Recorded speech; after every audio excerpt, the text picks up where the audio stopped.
Most people get this wrong.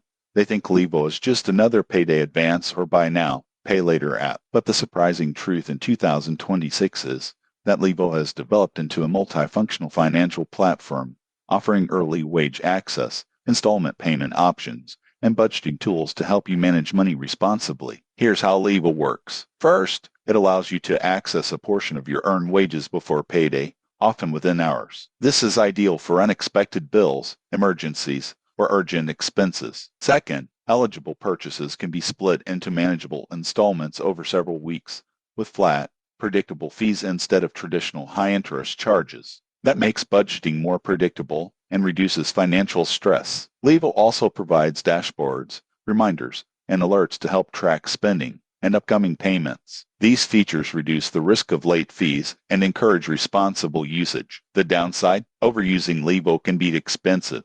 Frequent advances or missed payments can add up quickly, and relying too heavily on the app may hide deeper financial challenges. Tips for responsible use. 1. Only request advances or splits you can realistically repay. 2. Enable notifications for upcoming payments. 3. Maintain a small emergency fund to limit dependence on Levo. Who benefits most? Individuals with steady income who occasionally need short-term cash or help managing larger purchases. Those with irregular income or poor repayment habits may pay more than they save. In conclusion, Levo in 2026 is a practical and flexible financial tool, but only if used responsibly. Track fees, plan repayments carefully, and treat it as a short-term solution. Subscribe for more honest reviews and actionable money tips.